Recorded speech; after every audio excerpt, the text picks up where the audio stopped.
Looking at the features, attributes, or characteristics of a federal state. 1. Divisions of governmental powers between the central and the component government of the regions or states. There is a division. The constitutions of a federal state made provision for division of powers between central government and that of regional bodies.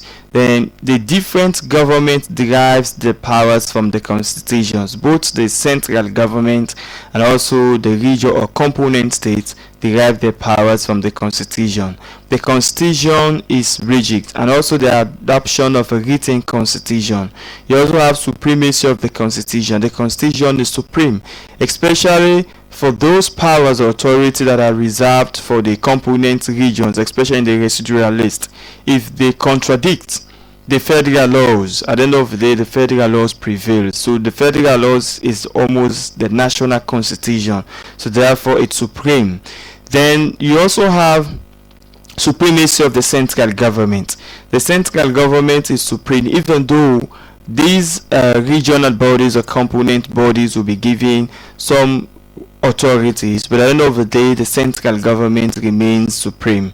You also have duplication of organs of government in all government, because in as much as the constitution made provision for the sharing of powers between central government and regional bodies, some of the functions that is being performed by the regional bodies can also be performed by the regional government. So there is a tendency of duplication of organs of government. The existence of a bicameral legislature. Most countries that also practice a federation, they have the possibility of having a bicameral legislature. When you talk about a bicameral legislature, talk about two chambers or two houses of representatives. The existence of Supreme Court for judicial interpretations and review. They also have the existence of a Supreme Court, especially when there's a constitutional crisis or when the regional laws contradict the federal laws. There's the existence of a Supreme Court where they will interpret the law. Then you also have residual powers are reserved for the component regions or states. So we have those powers that are reserved, we call them the residual powers, only for the component or regional states. You have the exclusive list, that these are powers or authority reserved for the central government, which has to do with issue of foreign affairs, issue of defense, issue of the currency. Then you also have what we call concurrent list. The concurrent list, these are powers that can be shared between both the central government and the regional bodies or components. And you have matters or issues as to with education, agriculture, issue of trade, issue of industries. You also have what we call residual list. These are powers that are exclusively meant for the component regions or states. Then constitutional repudiations of successions. The matters in exclusive list are reserved for the central government. So these are the features or characteristics of a federal system of government. So have a look at what is a federal system of government. Another forms of government is what we call a federal system of government. So before we move further, if you've not yet subscribed, please click on the subscribe button. You can also make your comment below, so want to know your reactions. If you are enjoying the tutorials, you can also make your comment as well.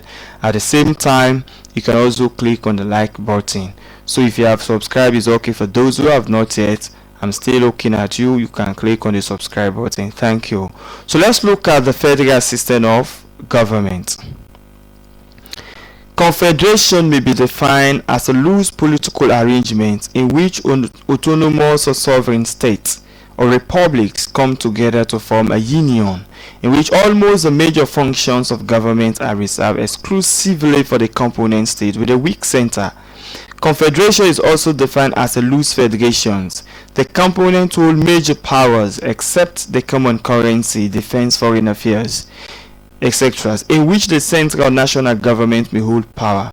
The component states retain their sovereignty, identity, their own army, police, and have the constitutional right to secede from the Confederation. Example is Senegambia, which was a confederation made up of sovereign Senegal and the Gambia. So what happened in Confederation states is a confederal system of government. The difference with the federal system of government is that one, it is a loose political arrangement. Why? Because most of the regional bodies are what we call autonomous or sovereign states.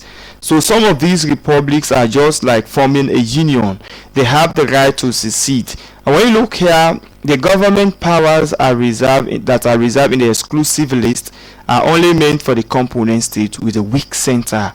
That is, with the weak central government. When you look at the federal system, the powers that are exclusively meant for the central government in the exclusive list. But in a confederal system of government, governmental powers are reserved exclusively for the component state and not for the central government. So in fact, confederation is really look at the loose federations because the component regions hold major powers except the issue of currency.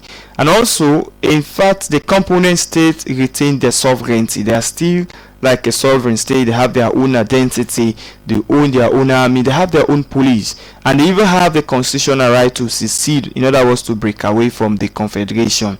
That we don't want to be part of the confederations, we can still become an independent state. So we said, example, we have like Senegambia, which was a confederation made up of a sovereign Senegal and the Gambia. So that is the concept of a confederal system of government. So let's look at the features or characteristic attribute of a confederation. Now, it is a union of sovereign or autonomous states. The major functions or powers of the government are reserved exclusively for the component state. It has weak central government.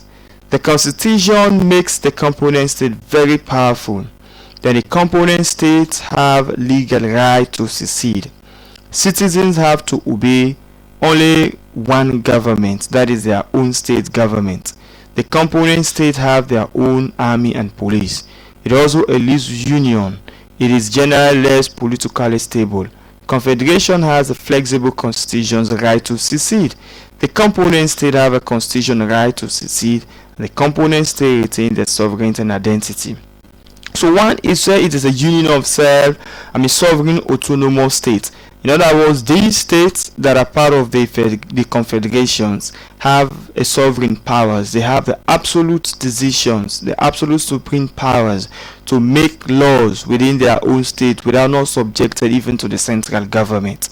Then major functions or powers of the government are only reserved for the component state and not for the central government. So therefore they have what we call a weak central government. The central government does not have absolute control over this component state.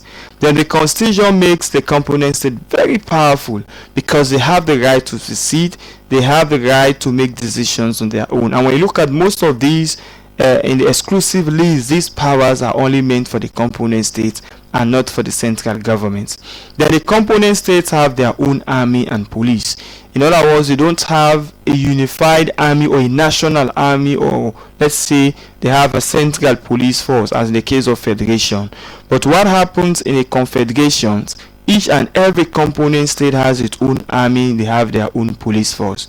That's why we call it the loose union. And of course, the component state have a constitutional right to secede. The constitution made provisions that those component states they have the right to secede, to break away from the confederations. That the component state retain their sovereignty and identity. They are seen regarded as a sovereign state. They are still maintaining their identity, not the identity of the central government. So we look at another forms of government called a presidential system of government. Please don't forget to hit on the subscribe button. So let's look at the presidential system of government. Now, a presidential system of government may be defined as the one in which all the executive powers are in the hands of one person called the president, and which the executive arms of government is separated from the legislature, but equal to it. The president is both the head of government and head of state, and is referred to as an executive president because he has executive powers. The president, who is elected by the electorate either directly or indirectly through an electoral college, and not chosen by the legislature and